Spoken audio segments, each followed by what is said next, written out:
우리의 인생에 고난들이 많고 예기치 못한 어려움들도 찾아옵니다.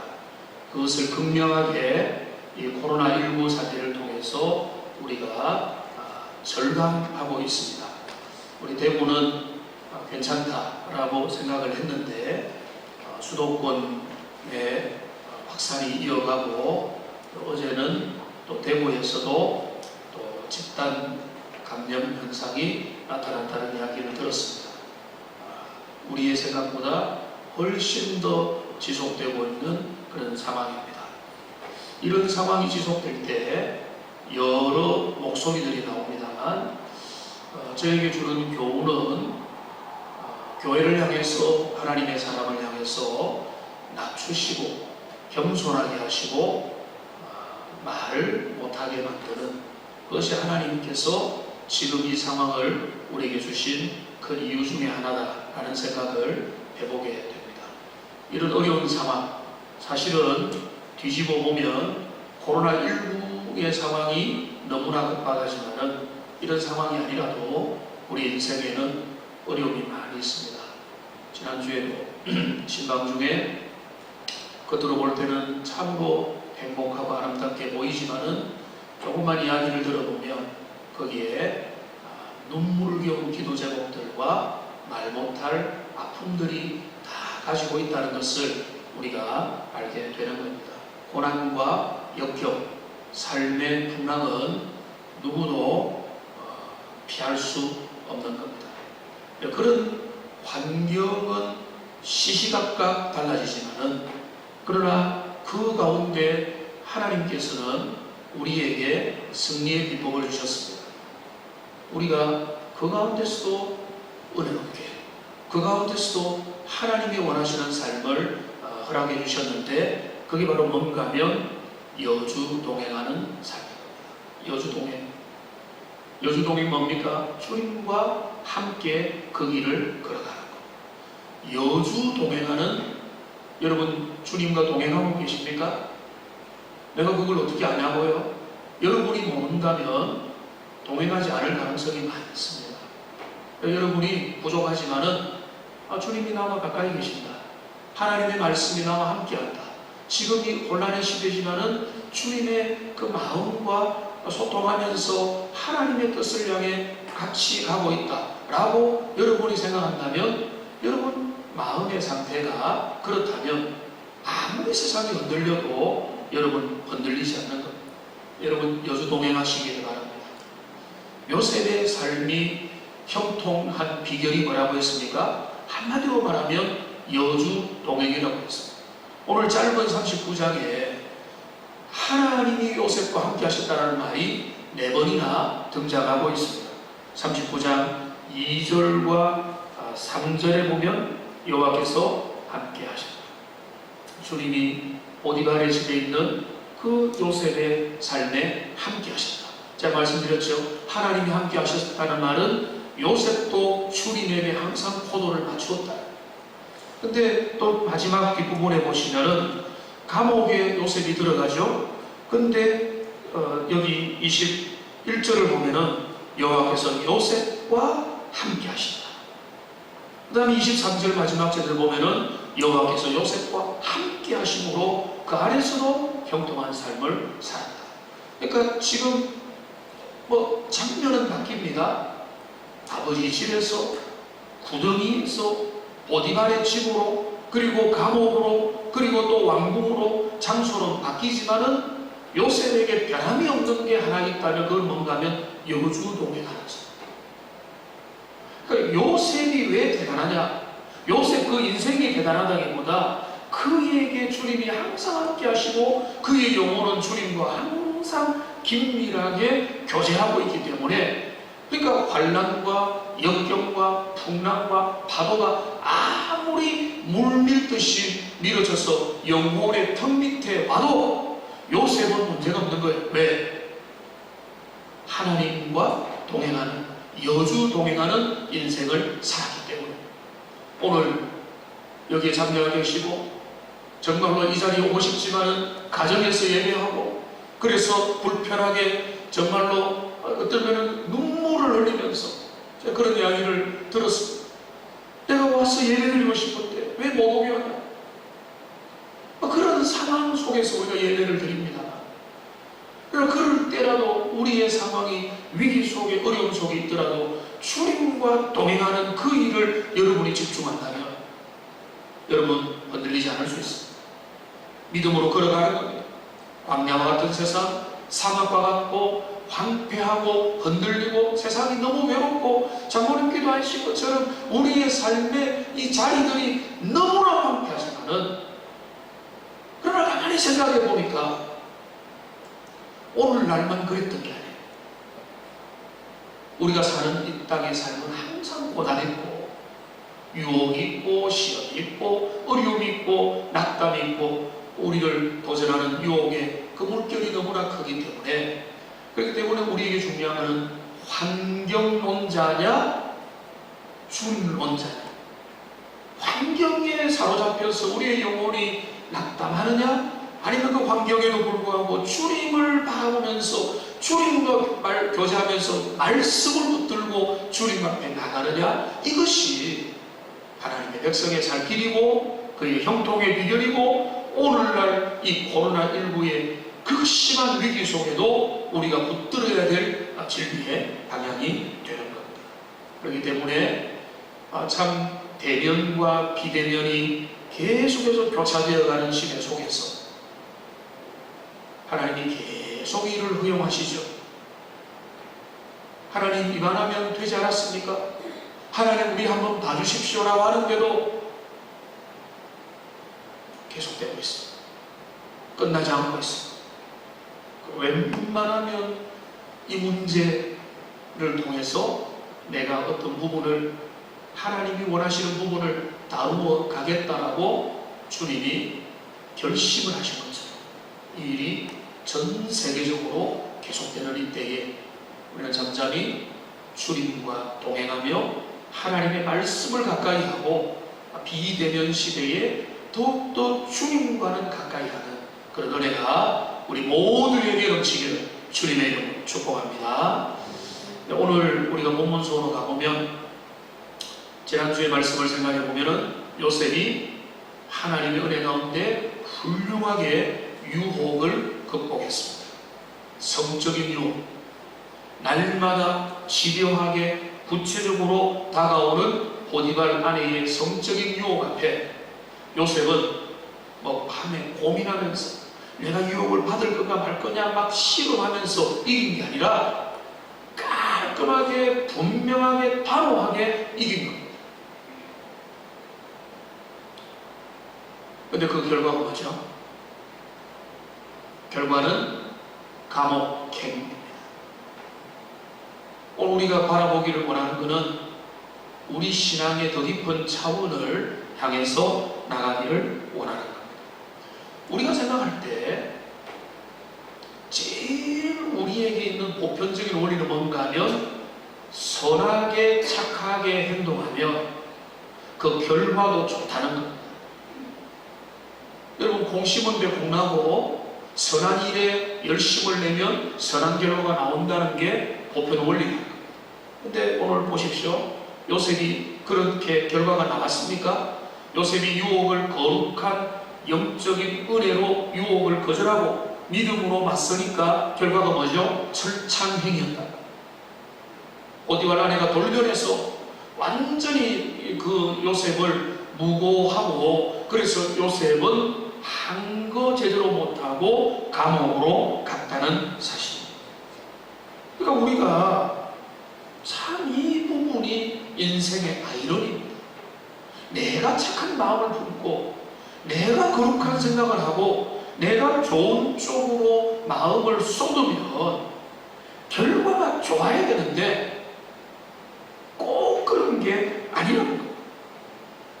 그래서 어떤 사람들은 인생 열심히 살 거 없다.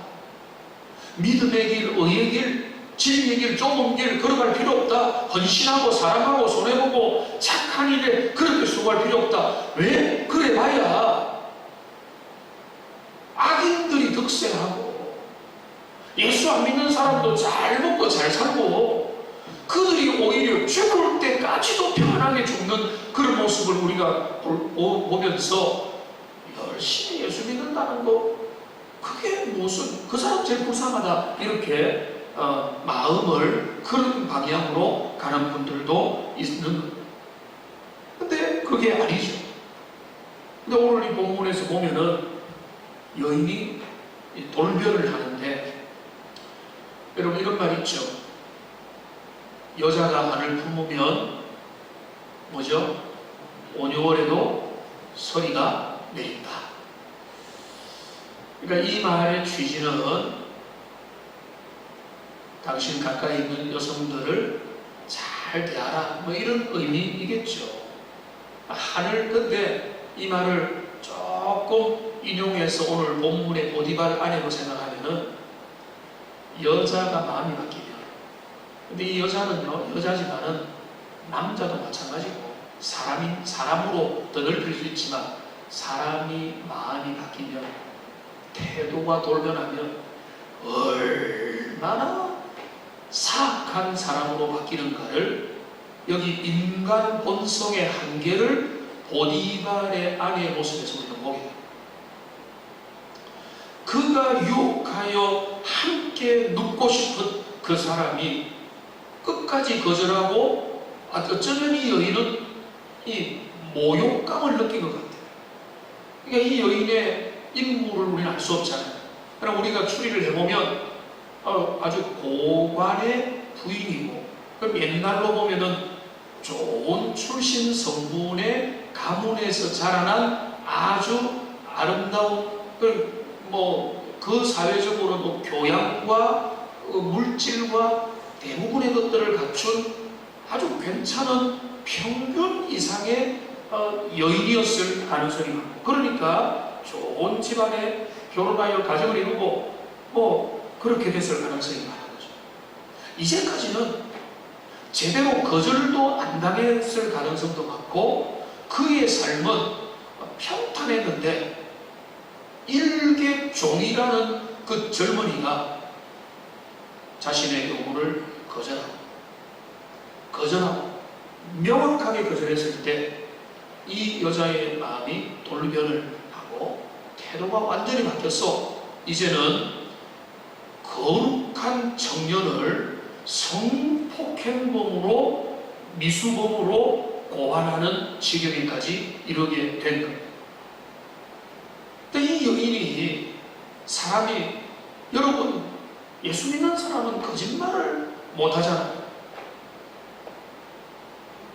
오래됐는데 장로님 중에서 목사님은 얼굴에 표시가 너무 많이 납니다.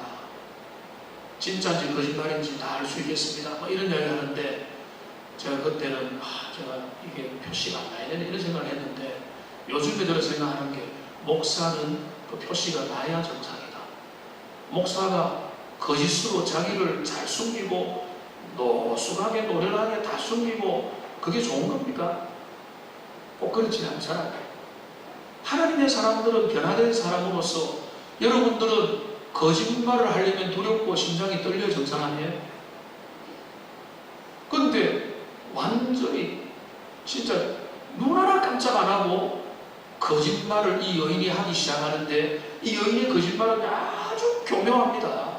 한 사람을 지금 어쩌면 죽을 뻔했는데 겨우 감옥행으로 갔는데요, 이 여인의 거짓말은 교묘한데 세 가지 차원에서 교묘한 거예요. 첫째는요, 뭐라고 하는가 하면, 여기 17절에 보면은 이 말로 그에게 말하여 이르되 당신이 우리에게 데려온 히브리 종이 나를 희롱하려고. 여기 보면 먼저는 당신이 내게 데려온 이 사람이 라고 했습니다. 그러니까 이 교묘하게 책임을 다른 사람에게 전가시켜요.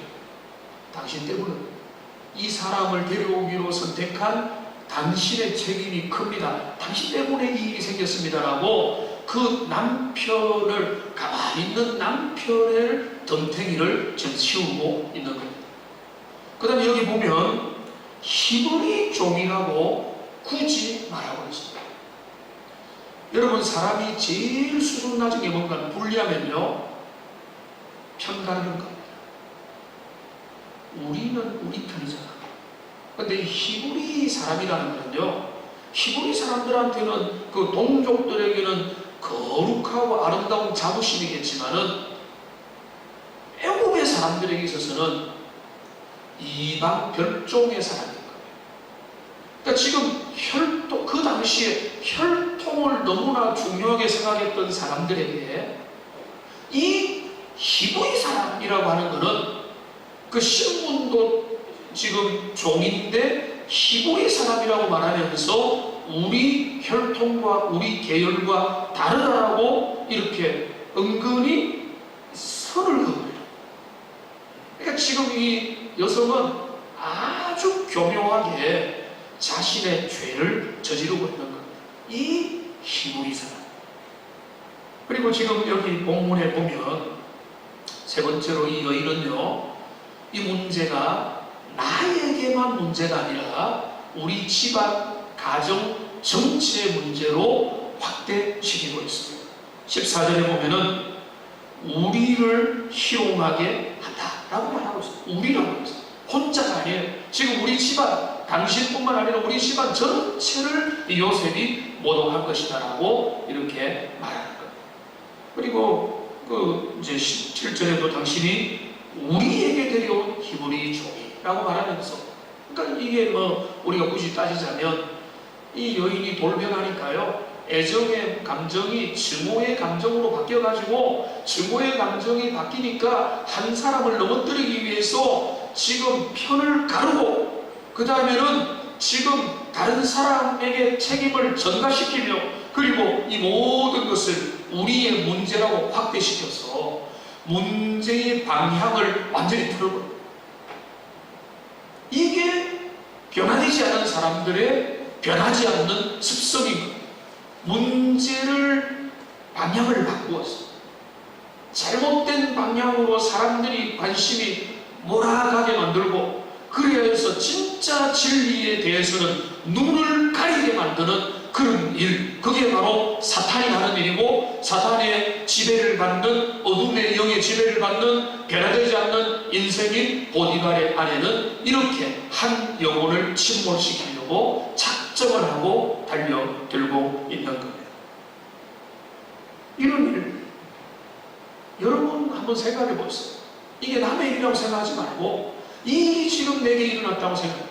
내가 좀 실수하고 잘못돼가지고 그로 인해서 징계를 받는 게 아니라, 나는 하나님 앞에 거룩하게 살려고, 아름답게 살려고, 정결하게 살려고 주님 앞에 정말로 기도하면서 깨어서 살아가는데, 그로 인해서 무고죄에 빠져가지고 정말로 죽음 직전까지 이르게 되는 그런 억울한 일을 당할 때, 여러분 이 세상의 반응은 뭐겠습니까? 피가 거꾸로 솟고 밤에 찾아가서 복수하고 그 사람을 고소하고 완전히 갑질한다고 난리를 부리는 그런 모습들을 여러분 우리가 보이지 않겠습니까? 요셉은 이런 일을 당했을 때 어떻게 했습니까? 요셉은요, 본문이 기록에 한계가 있지만 별로 그렇게 한거하지 않습니다. 그 일로 인해서, 죄송합니다, 자결을 하려고 하지 않습니다. 자살도, 그 일로 인해서 억울함을 만방에 알리려고 하지 않습니다. 여러분, 이것이 오늘 우리가 첫 번째 받아야 될 영적인 교훈인데요, 우리가 주님의 길을 걸어갈 때 그 결과가 당장에 좋지 못할 수도 있다는 것. 그러나 그 일로 인해서 낙심하지 말아야 될 것. 그게 바로 오늘 이 본문을 통해서 우리가 배워야 될 교훈이 되는 겁니다. 하나님의 사람들은요, 즉각적으로 선의 결과가 나타나면 너무 좋지만, 여러분 교회를 사랑하고 하나님을 사랑하고 주님이 원하는 삶을 실천하면 바로 그로 인해서 주님의 은혜가 나타나고 도움의 역사가 나타나고 주님의 선한 열매가 맺히면 얼마나 믿음 생활하기 좋겠어요. 근데 일이 그렇게 잘 안 됩니다. 그럴 때 여러분 지치지 말고 낙심하지 말고 여전히 주님이 원하는 그 자리에 여러분 자신을 세워가야 되는 겁니다. 두 성경 구절을 함께 보겠는데요. 먼저 데살로니가후서 3장 13절 말씀 같이 한번 읽어보겠습니다. 형제들아 너희는 선을 행하다가 낙심하지 말라. 여러분 여기 뭐라고 했습니까? 너희는 선을 행하다가 낙심하지 말라. 선한 길에 서는 그 일에 있어서 어려움 당한다고, 조금 힘들다고, 너희가 원하는 대로 방향이 틀어졌다고 그 일로 인해서 절망하고 포기하고 낙심하지 말라는 겁니다.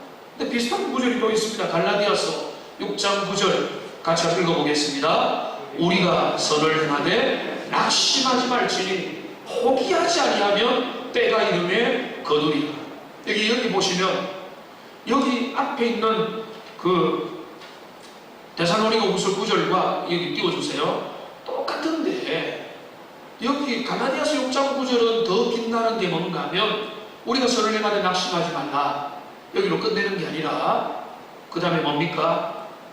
포기하지 아니하면 때가 이름에 거두리라. 이것을 믿으시기를 바랍니다.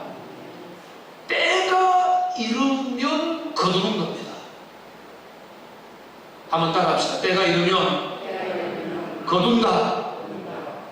여러분 그런데 이 때는 누가 결정하는 겁니까? 하나님께서 결정하는 거죠. 때가 이르면 반드시 거둡니다. 최후에는 분명히 승리합니다. 하나님은 이거를 절대로 허투루 보지 않습니다. 그러나 이 때는 내가 결정하는 거 아니에요.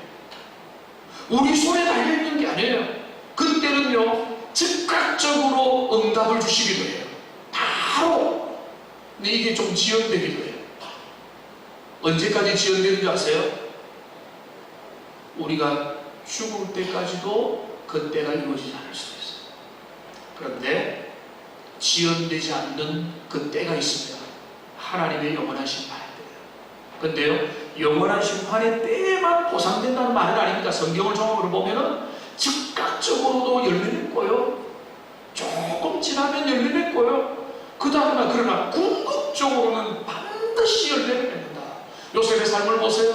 요셉이 잠시 감옥에 갇히면은 그러나 하나님께서는 요셉의 경건, 요셉의 거룩의 선택, 요셉의 헌신, 요셉의 믿음을 하나님은 놓치지 않고 있는 겁니다. 하나님은 그 모든 과정과 여정을 주목하시고 하나님의 때에 하나님의 방법으로 요셉의 인생을 들어서시는 겁니다.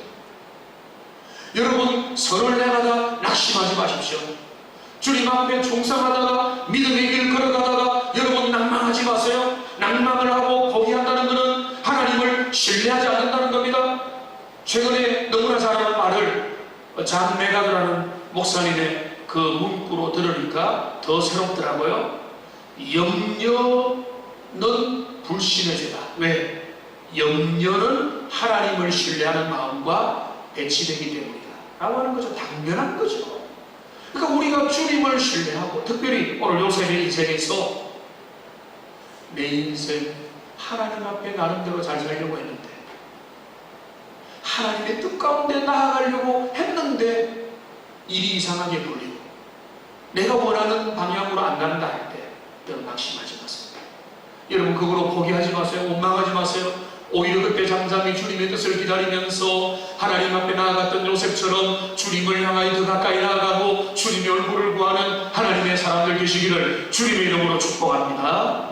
여러분 그 대표 인물이 누굽니까? 우리 예수님이십니다. 예수님이 이 땅에서 구원의 길 걸어갈 때 사람들이 이 땅에서 박수치고 환영하며 꽃길을 열어줬습니까? 아니죠. 거절과 비난과 정죄와 그 모욕과 온갖 수치와 혐오로 예수님을 가로막았던 겁니다. 근데 우리 주님은 자 여러분 인정하지만 어떤 자세를 취했습니까? 우리 주님은 개의치 않았습니다. 저는 이 표현이 너무 마음에 듭니다. 개의치 않기. 히브리서 12장 2절 한번 같이 한번 읽어보겠습니다. 믿음의 주여 또 온전하게 하시는 이 예수를 바라보자.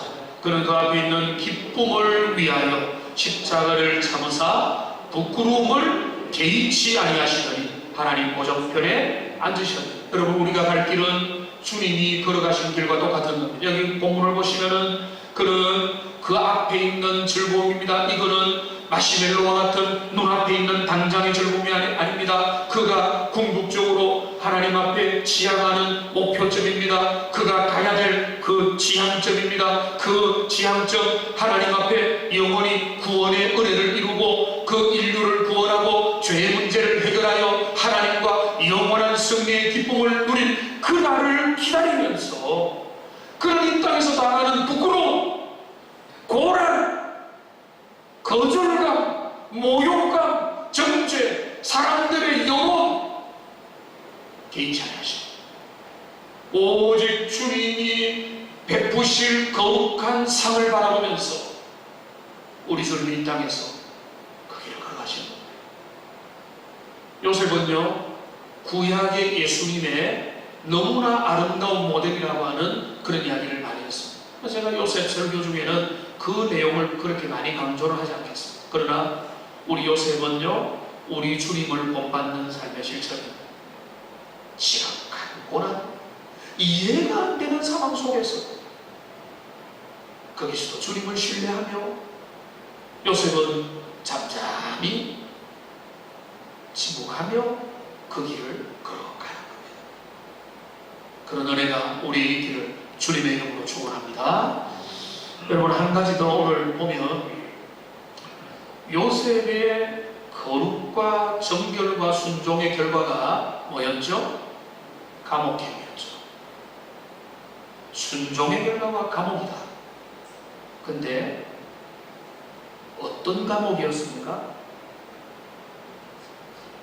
에어컨 나오는 감옥, 독채, 포수용소, 흉악범 모으는 감옥, 감옥마다 어떤 감옥은 알바트로스입니까? 저기 육지에서 떨어진 섬에 사람들 탈출 못하도록 하는 감옥이죠. 요셉이 들어간 감옥은 어떤 감옥으로 이제 들어가는가 하면 여기 이제 보시면요, 20절을 보십시오. 이에 요셉의 주인이 그를 잡아 옥에 가두었더니 그 옥은 어떤 감옥입니까? 왕의 죄수를 가두는 곳이에요.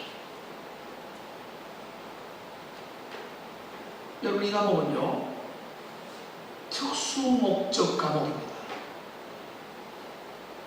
왕궁에서 왕과 함께 지내고 국사를 의논하고 그 나라의 중요한 일들을 함께하는 그 모든 고위직, 조금 또 저위직도 있겠지만 그 모든 신하들이 여러 가지 오해와 모함과 범죄에 연루되어서 갇히고, 그리고 나중에 보면은 또 풀려나서 다시 복귀하고 하는 그 왕의 감옥에 왕의 신하들이 주로 애용하는 감옥에 갈렸다.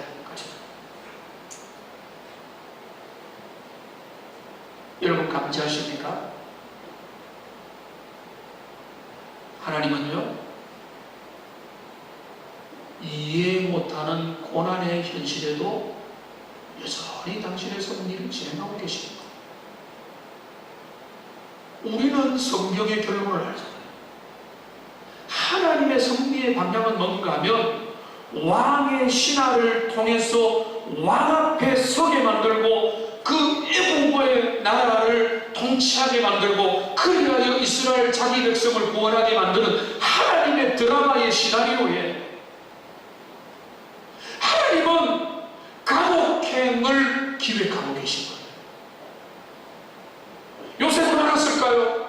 요셉은 알 턱이 없습니다. 그가 하나님의 아무리 가까이 있더라도 하나님의 계획을 지금 이 순간에 하나님이 나를 지금 감옥에 하나님의 그 그 시나리오를, 대본을 다 읽어가지고, 야, 여기 다음에는 지금 왕의 궁에 가겠구나, 그러니까 나는 이 감옥을 할렐루야 하면서 기다리자, 이 정도의 요셉의 신동력이 있다고 볼 수는 없어요. 그럼 그저 하나님은 실수하지 않으신다. 하나님은 여전히 계획을 가지고 계시고, 하나님의 전능하심은 불가능이 없다라고 하는 그 믿음과 주님과 가까이 함만 가지고 못 모르고 감옥으로 떠밀려간 거예요. 근데 그 감옥은 하나님의 특수 목적으로 요셉을 얻어내면서 밀어넣으신 거예요. 요셉은 몰라도 하나님은 일하고 계시는 거예요. 요셉은 몰라도 주님의 섭리는 작동하고 있는 겁니다. 여러분, 내가 몰라도 내 삶에 하나님의 은혜는 믿음의 사람들에게 여전히 작동하고 있을 줄로 믿습니다. 여러분, 이것을 신뢰하는 게 믿음의 사람의 모습입니다. 그러니까 폭풍 속으로 들어가도 오히려 주님을 신뢰하며 믿음으로 나갈 수가 있게 되는 것이죠.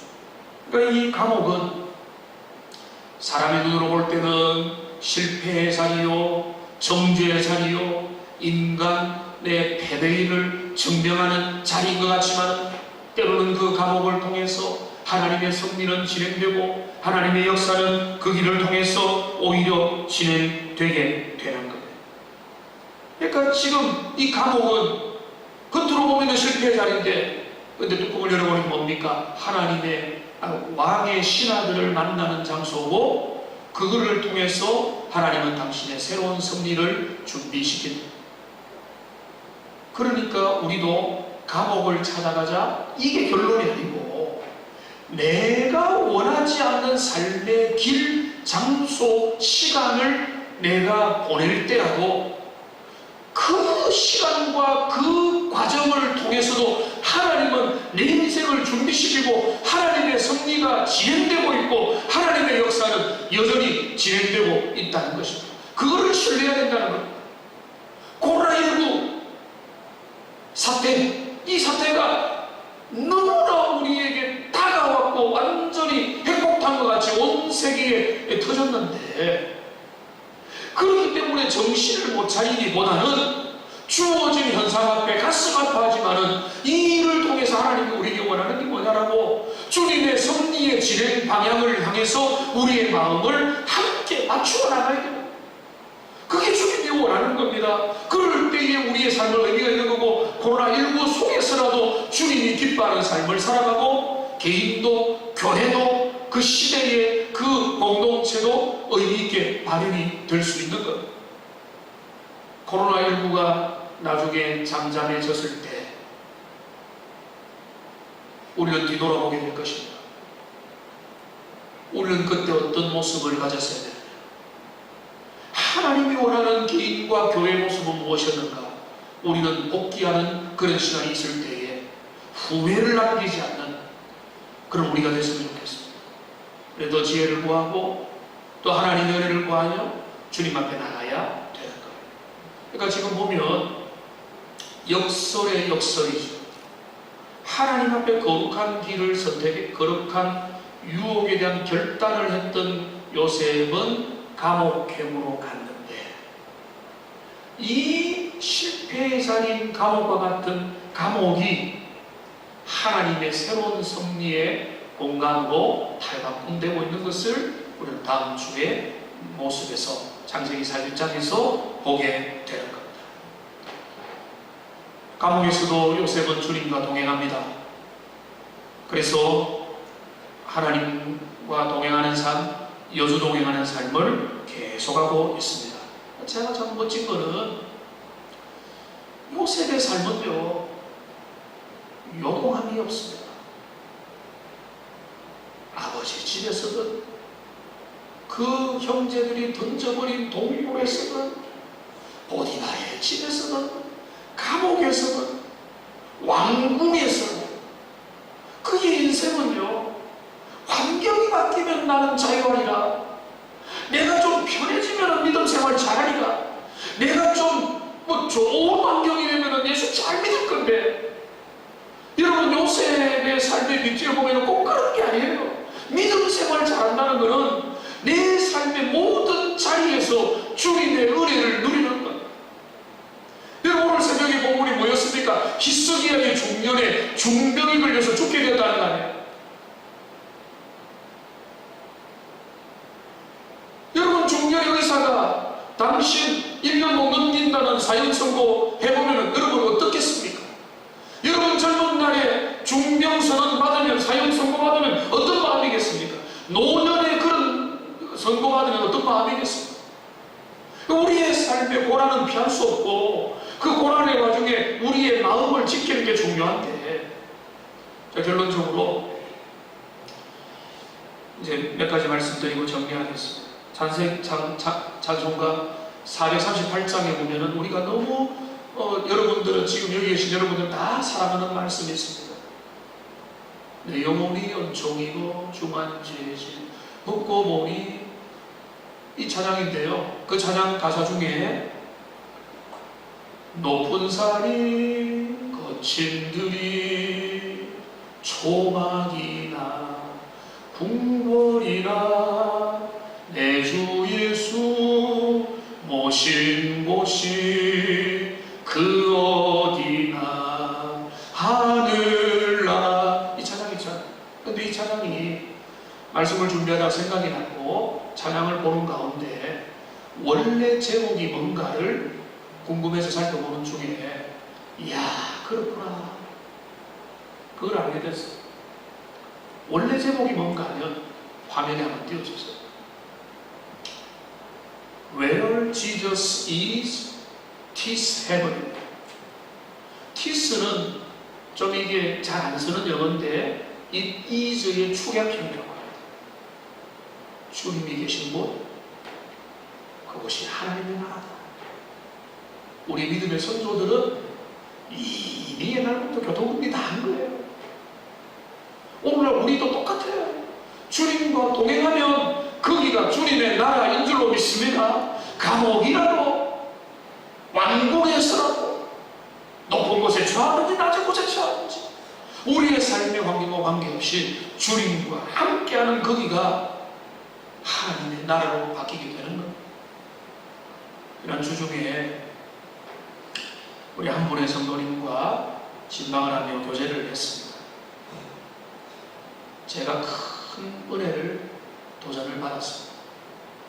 코로나가 시작되면서 이분이 하나님 앞에 결단을 했습니다. 내가 이제까지 지나온 시간을 생각해 보니까 하나님 앞에 너무나 부끄럽고 사명도 제대로 감당하지 못한 것 같고, 그런 생각이 들어서 이제부터는 내가 새벽을 깨우리라, 그런 마음을 가지고 그때부터 걸어서 거의 편도 1시간 되는 거리를 어떠한 상황에서도 나는 참나리라는 마음을 가지고 그때 이후로부터 결심하고 지금까지 거의 안 빠지고, 제가 좀 마음으로 눈물이 나는 거는 토요일 새벽 기도 그때도 교회에 와서 기도하며 기둥을 붙들고 기도하면서 주님 앞에 나가고 있다는 그 모습을 받으면서 정말로 주님 앞에 도전도 받고 참 귀하다라는 마음을 가졌어요. 그런데 이분이,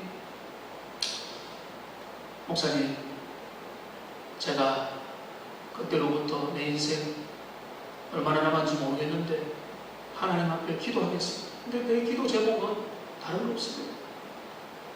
나의 영혼을 위해서, 첫째. 둘째, 내 가정을 위해서, 자녀들을 위해서. 그리고 주님의 교회 목회자와 교회의 직분자들과 교회를 위해서, 나라와 민족을 위해서 제가 기도하면서 나가기 원합니다 라고 하는 그런 삶의 고백을 듣고는 너무나 귀하고 너무나 충격도 받고 하나님 앞에 도전도 받았습니다. 제가 그렇게 축복을 해드렸습니다. 지금 노년이신데 지금의 삶이 제일 아름답게 보입니다. 근데 그분이 이렇게 말씀하셨어요. 제가 이게 살아온 시간 중에 지금이 제 마음이 제일 행복합니다 라는 고백을 하는 거예요. 여러분, 젊었다고, 발팔한 중년이라고, 나이가 들었다고 우리 인생을 결정짓는 것은 그런 게 아니에요. 우리 인생의 가장 아름다운 모습은요, 주님과 동행할 때, 여주 동행. 여러분도 부지런히 주님을 찾고 또 찾고 주님 앞에 나가는, 그래서 요셉의 삶은 여러 우여곡절도 있지만 하나님을 신뢰하며 폭풍 속으로 달려갔던 것처럼, 우리 다시 한번 또 주님께 가까이 가고 하나님 은혜를 사모하고 지금 더 역전시키고 회복시킬 주님을 사모하면서 믿음으로 주님의 향해 나아가는 하나님의 백성들, 의의 백성들, 요셉의 모습을 함께 도전받으며 그 길을 걸어가는 여주 동행하시는 하나님의 사람들 다 되시기를 주님의 이름으로 축복합니다.